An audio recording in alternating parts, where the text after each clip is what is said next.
I'm Anil Kumar, and now we have three examples here to find the limit as the value of x approaches infinity, positive or negative. You can pause the video, copy these questions and answer them. The question here is, find the following limits or state that the limit does not exist. And these are your three questions. Limit when x approaches infinity for 5 minus 2 over x squared. The second one here is limit when x approaches infinity for 2x minus 1 divided by square root of x squared plus 1. And the last one is when limit approaches x approaches minus infinity for 3x plus 4 divided by 4x squared plus 1. So let's begin from the very first one. It says limit of this particular function as x approaches infinity.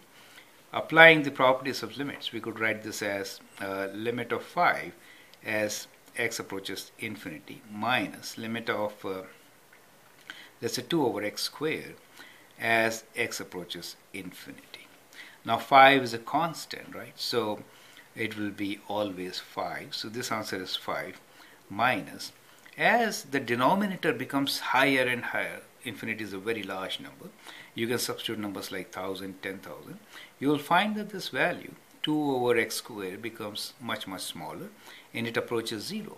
Since it approaches 0, we could write this as it approaches 0 and we get our answer as 5, right?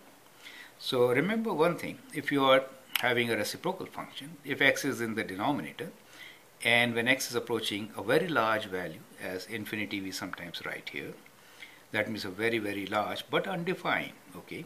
In that case, the function approaches 0, right? So this is a very important consideration which we should keep in mind while calculating limits at infinity. So this is one part we learn in this video. Now the next part which we are going to learn is even more critical. Now in this particular question where we have limit for the function approaching x approaching infinity, 2x minus 1 divided by x squared plus 1. Now this is a test problem and many times I've seen students getting confused. So I'll show you a method which could be used to solve this in a proper way.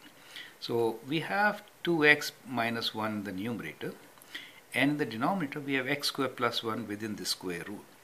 So our technique is that factor out x squared. If you factor out x squared, you get 1 plus 1 over x squared, correct? Square root. Now what we will do is that we can actually factor x from the numerator also. Let me factor x from the numerator also. Whenever limits are approaching to infinity, we try to utilize this technique. So in the first factor, we can actually factor 2x also, but I'll just factor x. So we have 2 here minus 1 over x.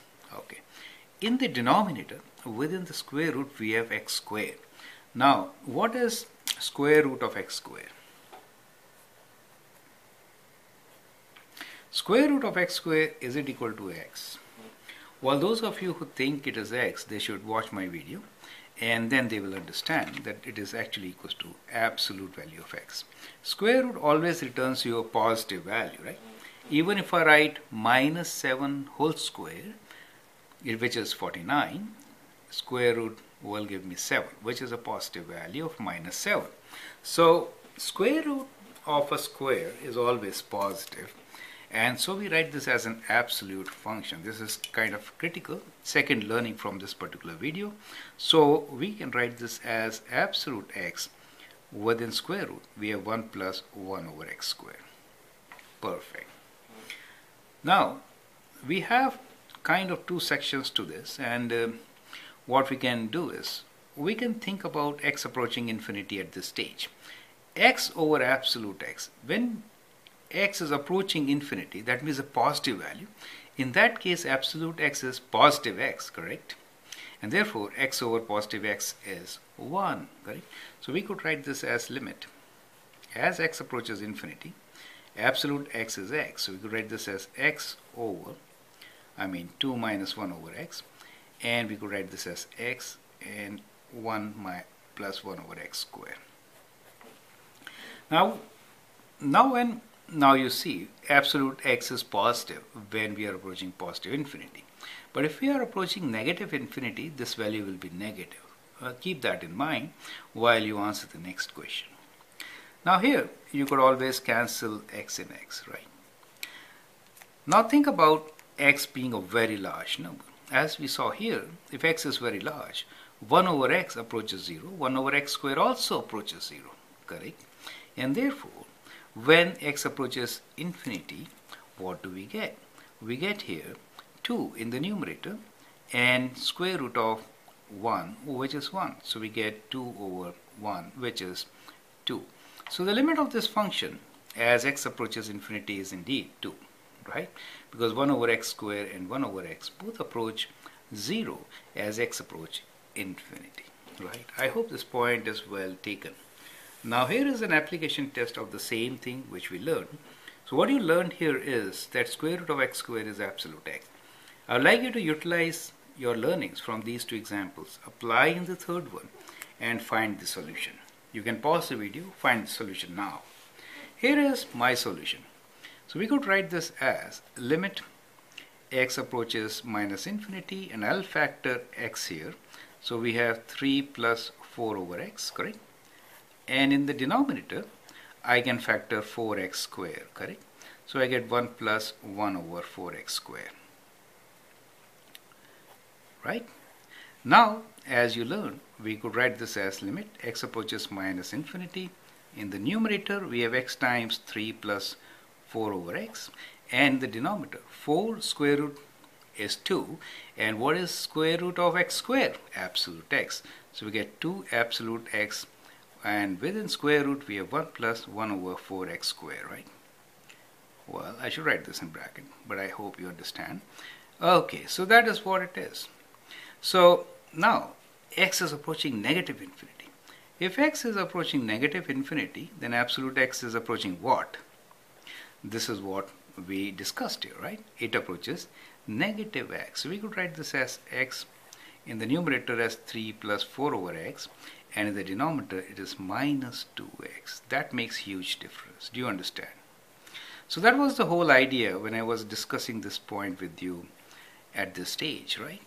Now, of course, since if x approaches negative infinity, absolute x approaches negative value. That is what it is all about. Absolute function is x. You know, absolute x is equals to x or minus x, depending on if x is greater than equal to 0, then it is x.